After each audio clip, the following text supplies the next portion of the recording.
বন্ধুরা, প্যানেল বাতিল করলে সেকেন্ডারি ডাটা দেখতে চাইতেন না। আজকের আলোচ্য বিষয় যে 26,000 চাকরি প্রার্থীর চাকরি বাতিল করা হয়েছে কলকাতা হাইকোর্টে, তার প্রথম দিনের শুনানিতে সুপ্রিম কোর্ট ঠিক কী বলেছে তার পুঙ্খানুপুঙ্খ বিশ্লেষণ যদি আমরা করি, তাহলে আমরা প্রথমেই দেখতে পাবো যে প্রথম শর্ত যে সেকেন্ডারি ডাটার কথা উকিলবাবু বলেছেন, সেই সেকেন্ডারি ডাটা কিন্তু সুপ্রিম কোর্ট এসএসসিকে দেখাতে বলেছেন আগামী সোমবার।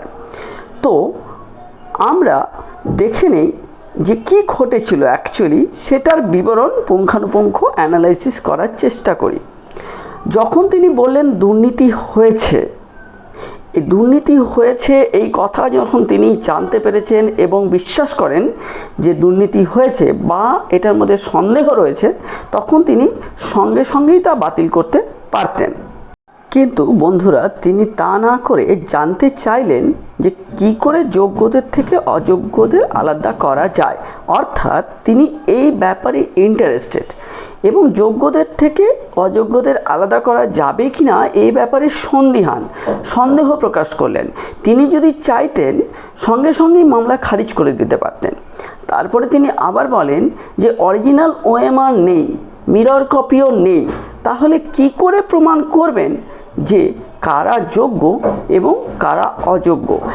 এই যে প্রশ্ন, এই প্রশ্ন তিনি যেমন অপোজিশনের উকিলকে করছেন, তেমনি নিজেকেও করছেন যে তিনি ঠিক কিভাবে আলাদা করতে পারেন। তিনি নিজেকেও প্রশ্ন করছেন যে কিভাবে আলাদা করা যায়। এরপর মুকুল রোহতগি স্যার যখন বললেন যে সেকেন্ডারি ডাটা রয়েছে, তখন তিনি চুপ করে ছিলেন। তিনি বলতে পারতেন যে সেকেন্ডারি ডাটা দিয়ে কিছু হবে না, অরিজিনাল ওএমআর শিট নেই, আপনারা মিরর ইমেজকে ধ্বংস করেছেন, তাহলে কি করে হবে? মিরর ইমেজ না থাকলে হবেই না। মুকুল রোহতগি স্যারের এই প্রশ্নের উত্তরে তিনি কিন্তু চুপ করেছিলেন। এবং আরেকটা বিষয় খুব এখানে নজর করার, যে তিনি বলতে পারতেন সেকেন্ডারি ডাটা দিয়ে হবে না, অরিজিনাল ওএমআর নেই, আমি নিয়োগ বাতিল করছি। এইটা বললে সঙ্গে সঙ্গে নিয়োগ বাতিল হতো এবং সমস্যাই থাকতো না।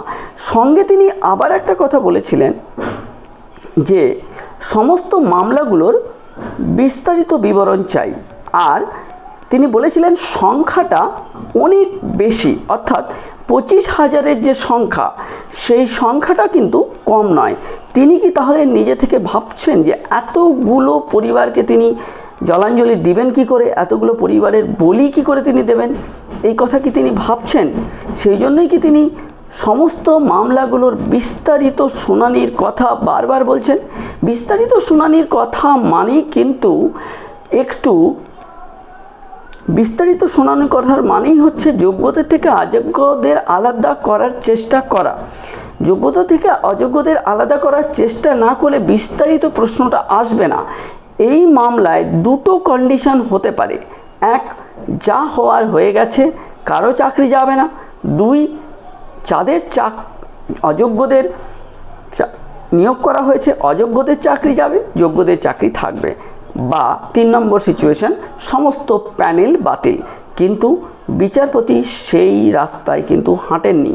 তিনি কিন্তু মামলার বিস্তারিত শুনানির কথা বলেছেন। এই বিস্তারিত শুনানি কথাটার মধ্যেই আশার আলো কিন্তু সবাই দেখতে পাচ্ছে যে হয়তো মামলা একটু দীর্ঘায়িত হতে পারে।